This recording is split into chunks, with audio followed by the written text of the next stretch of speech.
y bienvenidos a una nueva sesión de Estudiemos Juntos la Biblia. Esta es nuestra última sesión del libro de Apocalipsis y de este estudio bíblico que ya completa 2 años. Les quiero agradecer por estar ahí siempre pendientes y porque pues han permitido que este estudio se dé. Yo estoy muy feliz. Considero que ha sido un placer hacer este estudio. Les agradezco mucho a todos por su participación, por el tiempo que se toman para ver los videos, las sesiones y sobre todo por el tiempo que comparten con nosotros la palabra de Dios y que se toman para leerla y para entenderla. Vamos a terminar el libro de Apocalipsis y vamos con el capítulo 21, donde dice, vi un cielo nuevo y una tierra nueva, porque el primer cielo y la primera tierra pasaron y el mar ya no existía más. Y yo, Juan, vi la santa ciudad, la nueva Jerusalén, descender del cielo de Dios, dispuesta como una esposa ataviada para su marido. Y oí una gran voz del cielo que decía, He aquí el tabernáculo de Dios con los hombres, y él morará con ellos, y ellos serán su pueblo, y Dios mismo estará con ellos como su Dios. Ya en ese momento ya ha sido destruido el templo de Jerusalén, ha sido destruido completamente Jerusalén y el Señor nos hace esta promesa maravillosa de que morará en nosotros. Nosotros somos ese templo que ya no es un templo físico, ya no es un templo ubicado en Jerusalén, sino nosotros somos esa nueva Jerusalén dispuesta para el Señor, ataviada para Él, para ser esa esposa maravillosa que Él eligió. Nosotros ya somos ese nuevo Israel y tenemos ese nuevo pacto que nos ha sellado como seguidores de Cristo. Dice en los versículos 5 al 8. Y el que estaba sentado en el trono dijo, He aquí, yo hago nuevas todas las cosas. Y me dijo, escribe porque estas palabras son fieles y verdaderas. Y me dijo, hecho está, yo soy el alfa y la omega, el principio y el fin. Al que tuviere sed, yo le daré gratuitamente de la fuente del agua de la vida. El que venciere, heredará todas las cosas y yo seré su Dios y él será mi hijo. Pero los cobardes e incrédulos, los abominables y homicidas, los fornicarios y hechiceros, los idólatras y todos los mentirosos tendrán su parte en el lago que arde con fuego y azufre, que es la muerte segunda. Nosotros ya hemos sido salvados, ya Jesús vino, hizo ese sacrificio y nos permitió tener esa nueva vida al lado de Él.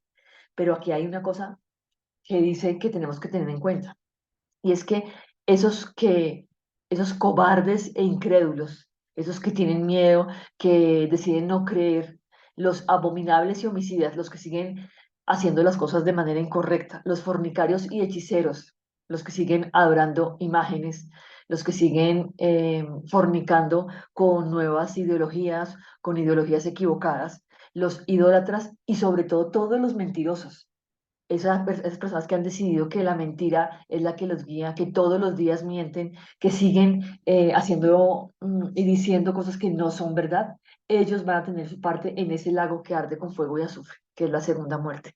Cuidémonos de no ser ninguna de estas cosas que dicen aquí estos versículos, porque el Señor nos ha cambiado, nos ha dado ese nuevo pacto.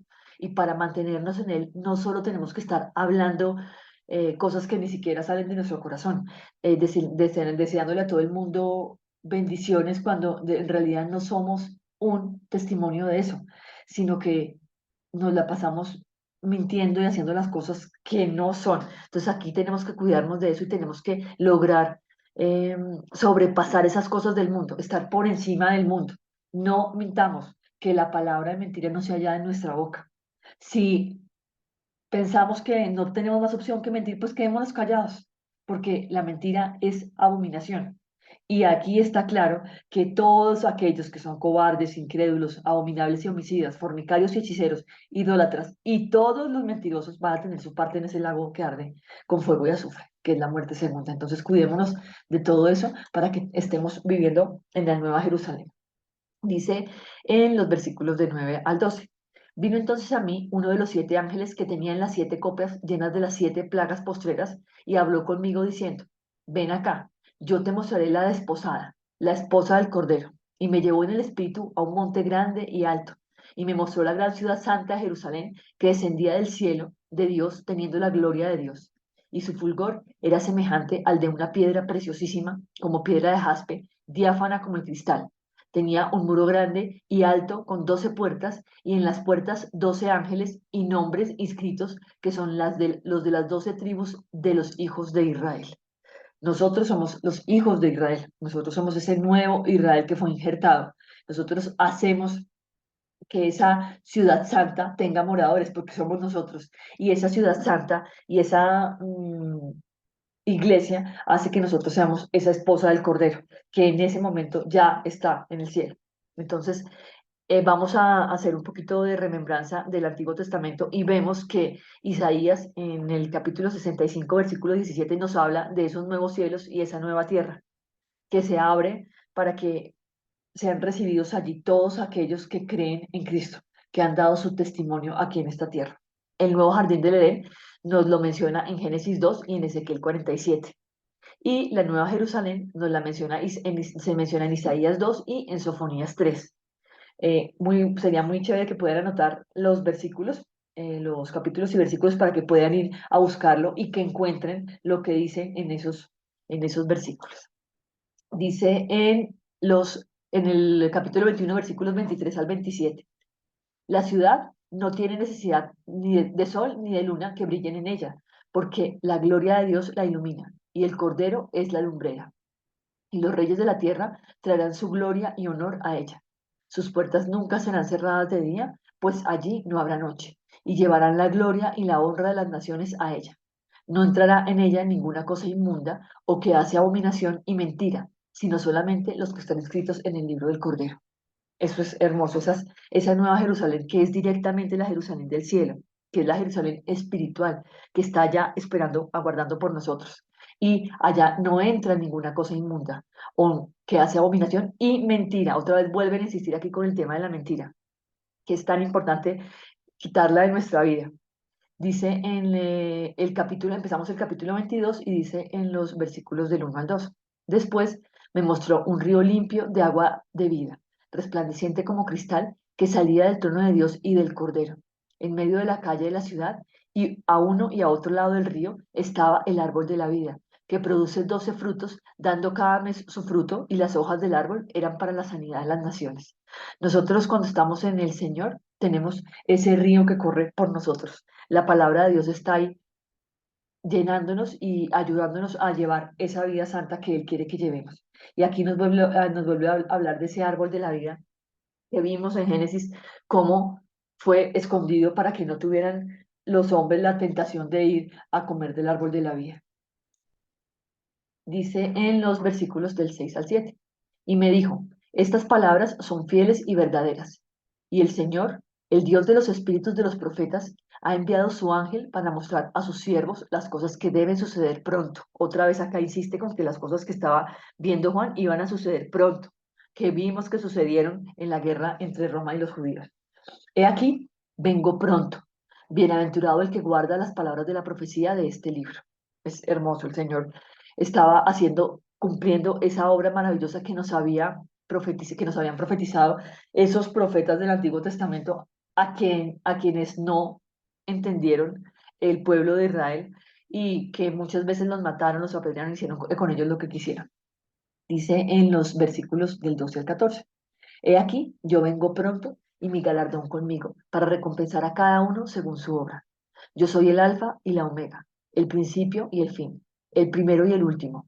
Bienaventurados los que lavan sus ropas para tener derecho al árbol de la vida y para entrar por sus puertas, por las puertas en la ciudad. O sea, hagamos las cosas como el Señor quiere que las hagamos. Lavémonos de los pecados, no dejemos que las cosas del mundo nos llenen, nos asusten, seamos fuertes, tengamos valor, no tengamos temor y hagamos siempre la palabra de Dios. ¿Qué conclusiones podemos sacar de este libro maravilloso del Apocalipsis? Primero, que fue un libro escrito en medio de esa persecución que estaba teniendo Nerón contra los cristianos. Juan está encarcelado y recibe esa profecía que se va a cumplir dentro de muy poco tiempo y que seguramente sus ojos alcanzaron a ver.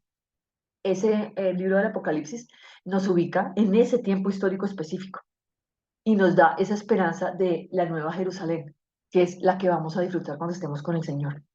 El libro de Apocalipsis es un libro práctico, no es un libro que nos quiera mostrar cosas que van a pasar y cómo luchar nosotros cómo vamos a tener que ponernos una coraza para luchar con la bestia. No, nuestra coraza ya la tenemos puesta.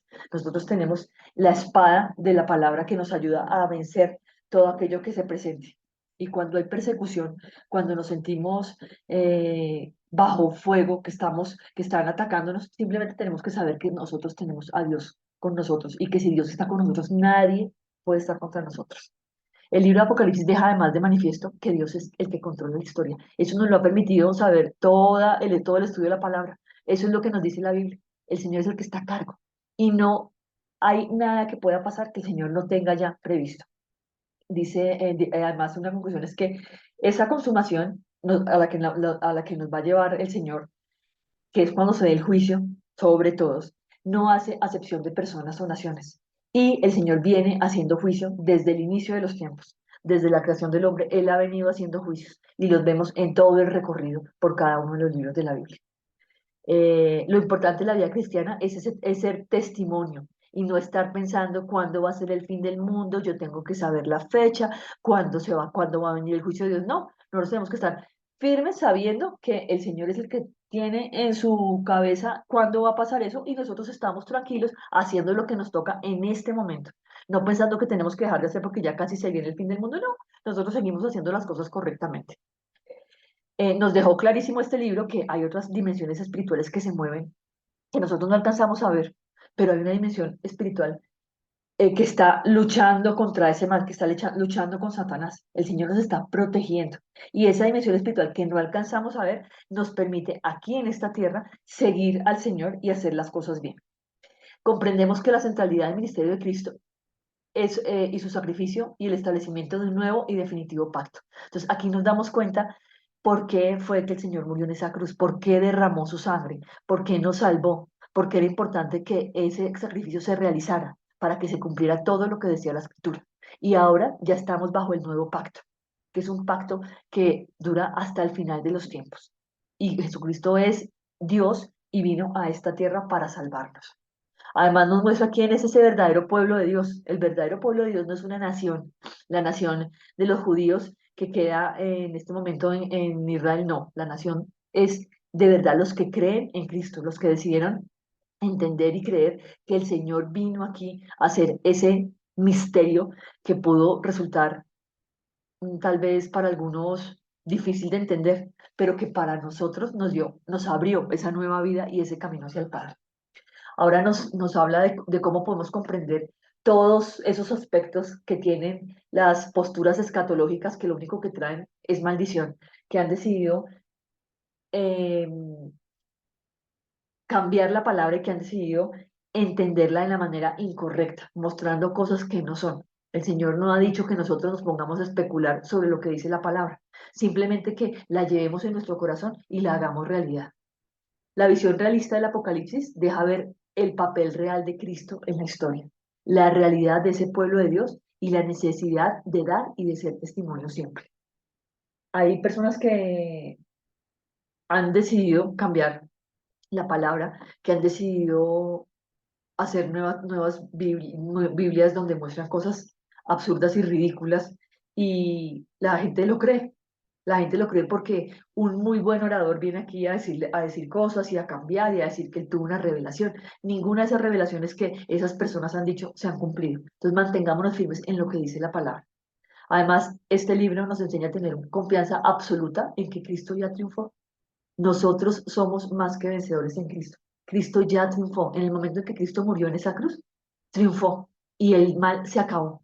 ¿Qué pasa? Que todavía hay personas que siguen pensando que Cristo no triunfó y que eso fue una derrota, que la cruz fue una derrota, pero no fue ninguna derrota. Entonces estemos felices y hagamos las cosas de la mejor manera. Dice en Hechos 1, del 6 al 8, para que empecemos a pensar un poquito por qué no tenemos que estarnos desgastando con posiciones escatológicas que no nos sirven para nada. Dice, entonces los que se habían reunido le preguntaron diciendo, Señor, ¿restaurarás el reino de Israel en este tiempo? Y les dijo, no os toca a vosotros saber los tiempos o las sazones que el Padre puso en su sola potestad, pero recibiréis poder cuando haya venido sobre vosotros el Espíritu Santo, y me seréis testigos en Jerusalén, en toda Judea, en Samaria y hasta lo último de la tierra. O sea, el Señor aquí deja claro que no tenemos nosotros que estar pensando cuándo va a ser el fin del mundo, cuándo van a pasar estas cosas, que no tenemos que tener miedo, tenemos que mantenernos firmes. Dice en los versículos 18 al 19, yo testifico a todo aquel que oye las palabras de la profecía de este libro. Si alguno añadiere a estas cosas, Dios traerá sobre él las plagas que están escritas en este libro. Y si alguno quitare de las palabras del libro de esta profecía, Dios quitará su parte del libro de la vida y de la santa ciudad y de las cosas que están escritas en el libro. Entonces, nos tenemos que remitir solamente a la palabra, sin creer en especulaciones, sin ir más allá, sin estar pensando en fechas, sin pensar que vamos a cambiar o que vamos a hacer algo especial, porque es que ya se acerca el fin de los tiempos. Entonces, mantengámonos firmes en la palabra, que el Señor de verdad more en nuestros corazones, que nuestra vida sea un reflejo de lo que ha hecho Cristo en nosotros y que cada día vayamos a la palabra y le pidamos al Señor que nos muestre cosas maravillosas. Les deseo un feliz resto de vida, que el Señor los bendiga, que de verdad se acerquen a la palabra de Dios y que siempre sepamos que Él es el que nos guía, nos cuida, nos ayuda y nos protege. Dios les bendiga y muchas gracias por estar aquí siempre en estas grabaciones.